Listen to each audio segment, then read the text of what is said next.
In today's video, Tom Homan fact-checks Caitlin Collins not once, but twice. Also, Letitia James responds to the mortgage fraud allegations, and the wife of the deported MS-13 gang member freezes on national TV. I've seen some people look at this and say they're worried that the stance of this administration when it comes to this is that if someone is deported by accident, that they have no responsibility for them once they are in the custody of a foreign government.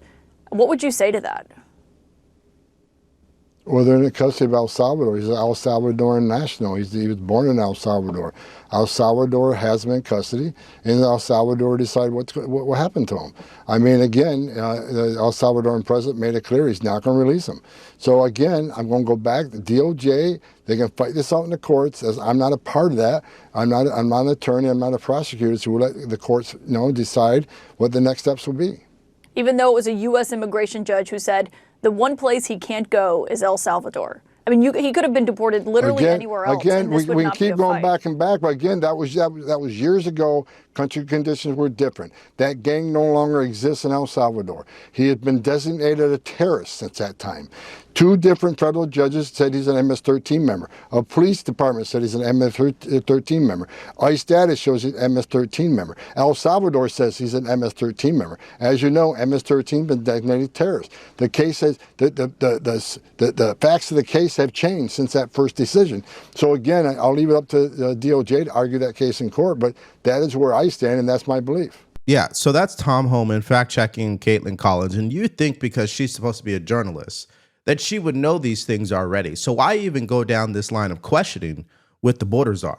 That's what I don't understand about people on the left, especially the media, as they continue to fight this case out in the public. Just move on already. Because the facts actually are on the side of the federal government. Worst case scenario.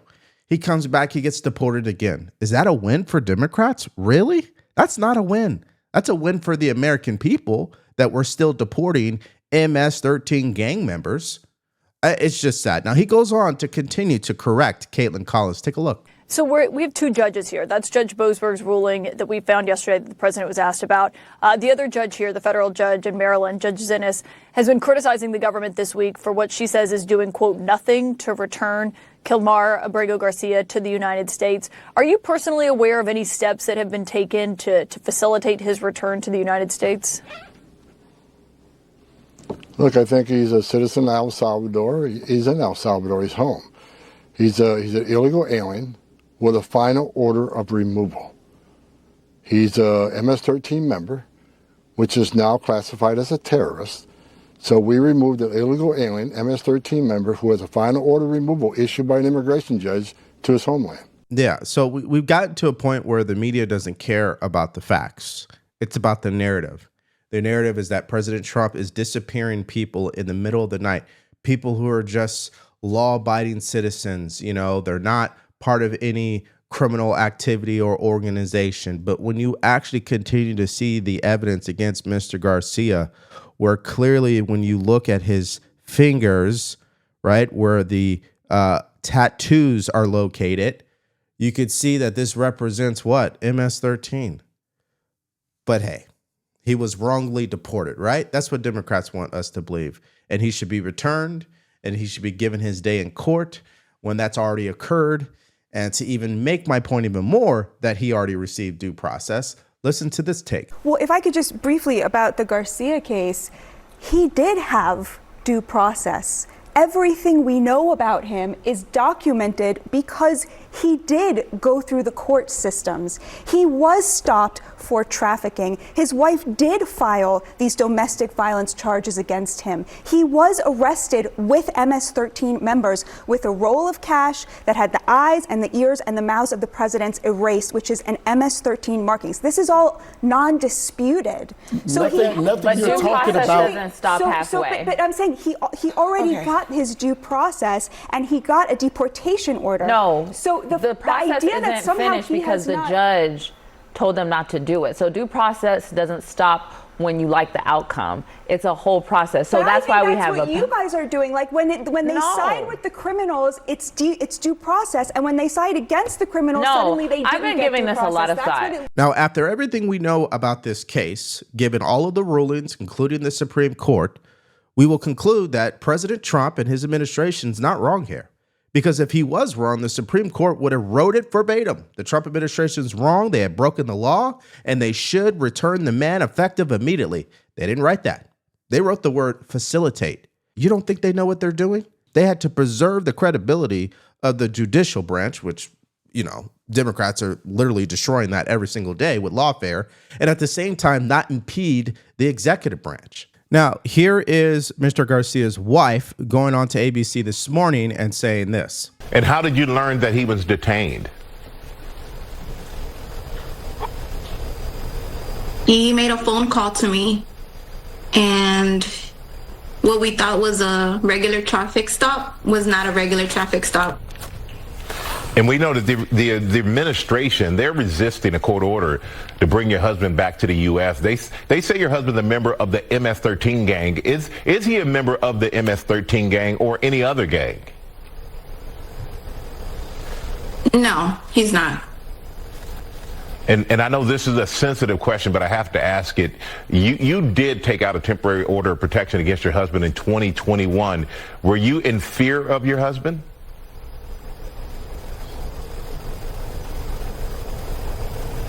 Husband is alive. That's all I can say. Okay. And I'm not going to push on that, apparently. But wow. I mean, talk about sticking up for your husband there. She doesn't sound very enthused about his defense. Okay. She sounds like she was forced to go on TV and try to combat the White House and the president of El Salvador and how they just totally trolled the entire situation yesterday. Let me show you this. Here's the White House. Telling the New York Times fixed it for you. Oh, and by the way, Senator Chris Van Hollen, he's not coming back. And as you can see, the New York Times published an article stating that a senator meets with wrongly deported Maryland man in El Salvador, and they corrected it with the right language. Because that's exactly what's taking place. Some people are confused for some reason, think the guy's coming back. No, he was just allowed to actually meet with him. And the president of the United States had this to say this morning. Senator Chris Van Hollen of Maryland looked like a fool yesterday standing in El Salvador begging for attention from the fake news media or anyone, grandstander. And the vice president, J.D. Vance, said this, call me crazy, but if you got 2 hearings and a valid deportation order, then you shouldn't be in the United States. And this is the photo that's really going viral because Democrats believe this is the right way to go about it. However, people like Ted Cruz are really calling it out. Find someone who looks at you the way Democrat senators look at illegal alien MS-13 gang members. He's spot on. I see these pictures tonight and I think, boy, the party of women is really covering itself in glory tonight. I mean, I don't understand why the American left falls in love with the worst people. You've got a gang-banging, human trafficking, wife-beating illegal alien, and a United States senator in a ludicrous display of energy is in El Salvador having Mai Tais and Yahtzee. I do not get it. I do not understand why the left takes on the heroes. I don't get it. Now, speaking of lawfare, Letitia James, the New York Attorney General, who's been hit with mortgage fraud allegations, has responded. Here's what she said last night. Let me just say to all New Yorkers and to all Americans, the allegations are baseless. The allegations are nothing more than a revenge tour. And as you mentioned, my office was successful in securing a $454 million judgment against Donald Trump and others for exaggerating the value of his assets. He engaged in a pattern and practice of fraud. Look, I don't know what your exact situation is, but if you're like the thousands of homeowners American Financing talks to every month, then you might be struggling to keep up, barely making ends meet, drowning in high interest debt. Understand this. It's not your fault. And also, if you're still carrying around credit card balances with 20% plus interest rates while your mortgage is still untouched, you're ignoring the one thing that could turn it all around. It's your home. And that is where American Financing can help. Would you trade 10 minutes for a shot at saving an average of $800 every single month? Because that's exactly what homeowners are doing when they call American Financing. It's a simple, no obligation call that could change everything. They have a team of salary-based mortgage consultants, so there isn't any incentive to put you into a loan that doesn't make sense. And there are no upfront fees to find out how much you can save. So don't wait. Call American Financing today and start feeling that relief. That is 866-890-9392. Again, that's 866-890-9392, or go to americanfinancing.net/divorce. I will not be silenced. I will not be bullied. I will not bend, I will not break, and I will not bow to anyone. No one is above the law, including the President of these United States. Okay. And the Office of the Attorney General will continue to stand up. So it's the same old response from everybody on the left, which is Donald Trump's fault. Let's just focus on President Trump. He's the actual criminal, not us. Everything we do, whether we break the law or not, is in the name of stopping President Trump. Now, I think that has grown very old for a lot of people at this point. It's stale, in my opinion. And Sam Anter actually went on to Newsmax last night. He's the individual that broke this story and had this to say. Tell us more about what happened in Virginia here. She purchased a property with a relative. This is in 2023, a few weeks. She closed 2 years on, ago, yeah. Right. Yeah. She closed on it right before the Trump trial. And in the filed documents with the county clerk's office, there was a power of attorney that she gave her cousin or niece to close the mortgage. Yep. And on the power of attorney, she represented that I intend to use this property as my primary residence. Now, there's two problems with that. The first problem is she lied on a power of attorney. Would anybody really believe that she was going to move to Virginia in the middle of the Trump trial? Second part is there's Section 6 of the mortgage that states that the borrower, meaning her and her niece, have to occupy the property as their primary residence within 60 days. Not one or the other, both. Wow. She at least never occupied it. Right. That's and what was the motivation to do this? Why lie? Lower interest rates. Lower interest rates. I'd call her a petty thief.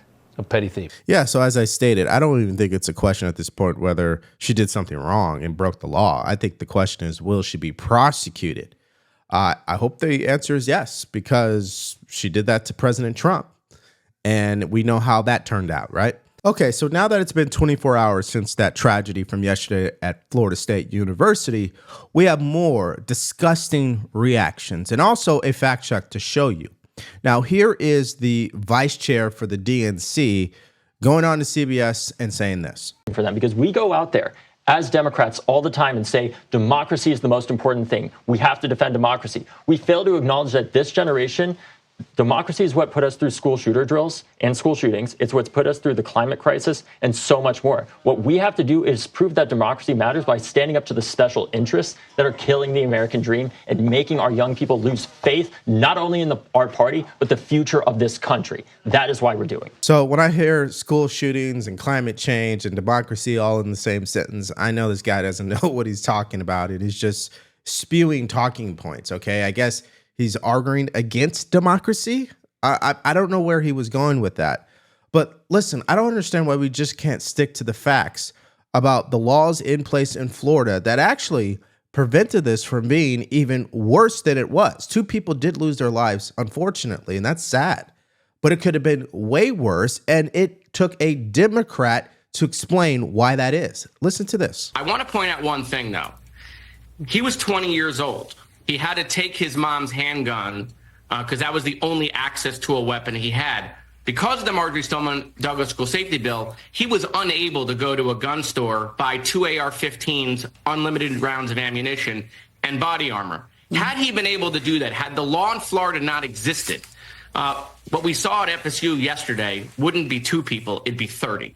And so while we weren't able to prevent what happened, the law that was in place in Florida mitigated what happened in tremendous capacity. But that doesn't mean we can't be doing more so that we don't have more families dealing with this. So clearly, Florida did have the right law in this situation, but what you can't do, and I guess this is what people are expecting from the left, is to have laws that factor in that a deputy was going to do the wrong thing by allowing her firearm to be accessed by her son, right? I mean, how can you legislate a law factoring that in? You can't. To be clear, Reed, I just want to make sure that folks understand this. So you were a transfer student essentially into FSU, right? So you started the first 2 years in Tallahassee, and that is where you knew Phoenix Eichner, this suspected shooter here. And you say that he was essentially, it sounded like, kicked out of a political club that you were in because of his, as you described them, views on white supremacy? Yes, ma'am. So it wasn't necessarily a formal kicking out, but he was asked not to come back, and was really what had happened was we had, it was a debate back and forth. And after enough times, I mean, he did not feel welcome because he was not welcome with his rhetoric.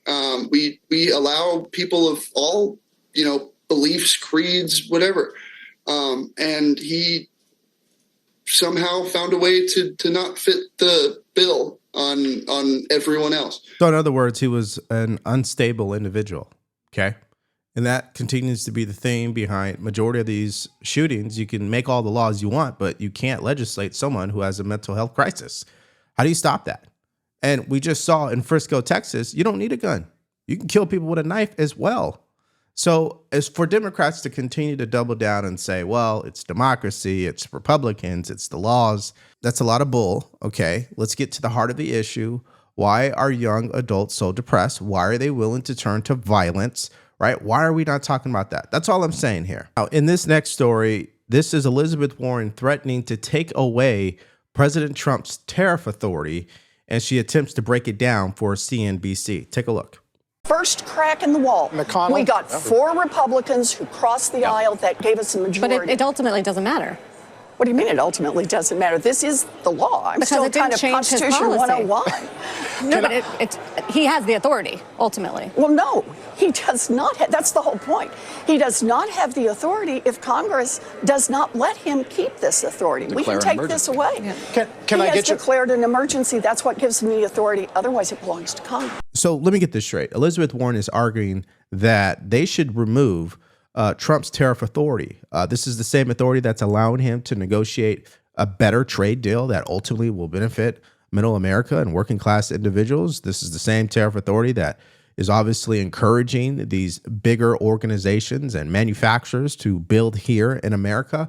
Oh yeah, she wants to take away that authority. I mean, it just doesn't make sense. I don't think they think things through. The next clip doesn't make sense either because she's claiming the president is breaking the law with how he's treating Apple in regards to his tariff policy. What evidence are you pointing to that this is a corrupt policy? Well, he, right out in front, announces a tariff policy, says there are going to be no exceptions to that policy, and then he says, I talked to Tim Cook. Oh, really? Shouldn't he be talking to the companies that it affects? Well, then he follows it up by saying, and all of a sudden, great deal available for Tim Cook. Tim Cook, who, by the way, put $1 million. It's a great deal available for Americans who have to buy iPhones. No, it is a great deal for one company. But how many of the competitors now get hurt? In fact, I'd like to know what else goes on in this deal. Is it that Tim Cook and his interests get protection, but any of his competitors, I don't know, do they get a higher interest rate? What happens to them? Okay, so in other words, she doesn't have any evidence, all right? They're just making stuff up, blowing smoke, hoping that something sticks. That's just not going to happen. Similar to the whole insider trading talking point, there was no evidence. It's just rhetoric. Now, last night on CNN, something happened that I think you're going to want to take a look at, and it's on the same subject of tariffs in China. And unfortunately, Jemele Hill, she made a fool of herself. And why does CNN continue to invite people like her on the network? Listen, I'm finding a hard way to describe how stupid this is, so I'll just play it, and you let me know how you feel about it. Take a look. It would help if you didn't wildly put tariffs in place that don't make any sense. That would probably help more. Where do you think the tariffs don't make sense? China. I mean, the big one. China? Does not make any sense. Does it make sense to have tariffs on China? No, it doesn't make sense to have this level of tariffs on China. That entire What level do you prefer? Well, not 145%. Give me a number. Again, not 145%. How about 144? Again, how about 275? I mean, you seem to be very definitive that this number is wrong. No, I just wondered because the economy is telling me that it's wrong. So you see how we went from, the economy is bad because of COVID and the inflation from Joe Biden to, actually the economy is bad because of what President Trump is doing and these tariffs. It's just sad when you hear these talking points and how they like to push things. So this brings me to the question of this video I want to get your reaction to, and that's about Mr. Garcia once again. I know, can we just move on from this topic? But as you continue to see, this is a hill that Democrats are willing to die on, and it's just unfortunate. You saw the photos, you heard from his wife. What's your reaction to this? Let me know what you guys think about all that in the comment section below. Now, last night we published a video showing you how Democrats blew it on TV after the Florida State University shooting tragedy, okay? You would expect that they would show up on TV and actually talk about the facts and not get all political, but they couldn't help themselves. So if you missed out on that video, more stories from yesterday, all you have to do is click on it because it's coming up right now.